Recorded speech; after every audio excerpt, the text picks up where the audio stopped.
Би өнгөрсөн энэ гендерийн асуудал төр бүлгийн урал дээр их тодорхой санал гаргасан.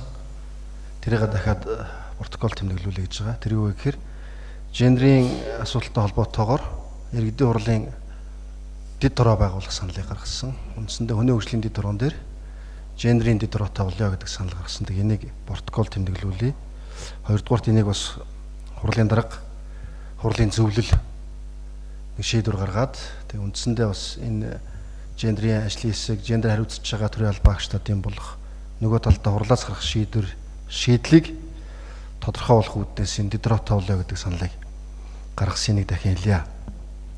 За хоёр дахь санал бол үндсэндээ саналч явах үедээ яг энэ өнөөдрийн болж байгаа процесстэй холбогдуулаад ер нь бол үндсэндээ нийслэлийн иргэдийн хурал байнгын ажиллагаатай болох ёстой. Давхар хөдөлмөр ажил эрхэлдэггүй л болох ёстой. Тэгэхээр нэгжийн тухай хуулинд өөрчлөлт оруулах асуудал дээр бид нарын анхаарал хандуулах ёстой.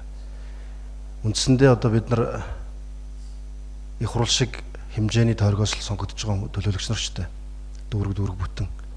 Тэм учраас ер нь бол иргэдийн хурлын төлөөлөгч нар байнгын ажиллагаатай буюу давхар ажил эрхэлдэггүй болчихвол өнөөдрийн хурал уралдаан дээр эрдэсийн асуудал, өнөөдрийн энэ зохион байгуулалтын үйл ажиллагаа ч гэсэн их ойлгомжтой болох хэрэгтэй юм шиг байна. Тэгэхээр энэ дээр нэг дэгд өөрчлөлт оруулахаас илүүтэйгээр бид нар энэ нэгжийн хуулинд өөрчлөлт оруулаад 28 оноос эхлээд энэ нийслэлийн иргэдийн хурлын төлөөлөгч нар байнгын ажиллагаатай давхар ажил эрхэлдэггүй болох асуудал дээр төлөөлөгч нар дуу хоолойгоо гаргаад за энэ хууль санаачлагчтай харилцаад энэ хуулийг өөрчлөх асуудал дээр онцгой анхаарч ажилламаар байна. Тэгэхгүй бол яг энэ процесс байдгаараа л байна. Бүгд давхар ажил эрхэлж байна. Тэрний нэг нь одоо би өөрөө сууж байна бас. Тэм учраас энэ байнгын парламент буюу миний парламент бий болчих юм бол өнөөдөр энэ асуудал маань үүсэхгүй л дээ. Нөгөө талдаа бас төрийн ажил, төрийн албаагч нартай ажиллах энэ харилцаа ч их ойлгомжтой болж эхлэх гэдэг. Тэгээ өөрийнхөө ажилд үнэлт өгчөөд өөрийнхөө ажлыг шүүмжлээд эсвэл хамгаалаад явна гэдэг зүйл бол өөрөө утгагүй зүйл л дээ. Тэгэхээр бас ажиллаж байгаа хүмүүсийг буруутгаад иж болохгүй. Бас өмөрөөд иж болохгүй л үүсэж байгаа. Тэгэхээр энэ дээр одоо өнгөрсөн 4 жилийн хугацаанд ч гэсэн бас ярьж ирсэн. Тэгээ тодорхой хэмжээний бас нэг бий болгоцсон гэдэг юм уу, тодорхой хэмжээгээр сэрүүлцсэний хуулийн чиглэлийн санаанууд байгаа. Тэгээ энэ дээр бас оролцох төлөөлөгч нар байвал оролцоод хэдүүл энэ дээр дуу хоолойгоо илэрхийлээд авъя гэдэг ийм саналыг хэлэх гэж байгаа. За хоёр дахь санал бол бас гендертэй холбоотой асуудал. Энэ өсвөр насны хүүхдүүд сошиал хэрэглээ маш их байна. Үндсэндээ одоо юу гэдгийг насан туршаагүй хүүхдүүд сошиал хэрэглээтэй байна.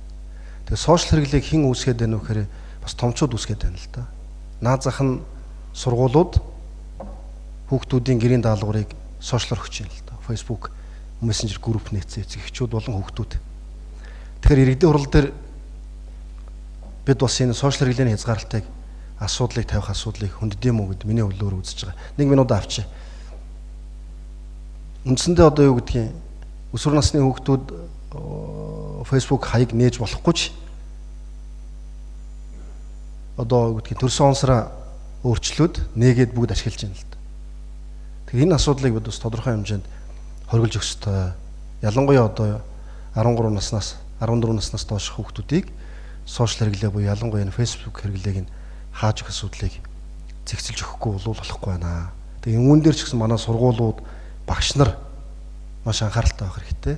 Өөрөөр хэлбэл бусад өөр төрлийн платформуд байгаа шүү дээ. Facebook-ээс өөр. Тэгээ тэр платформуудыг ашиглах, тэр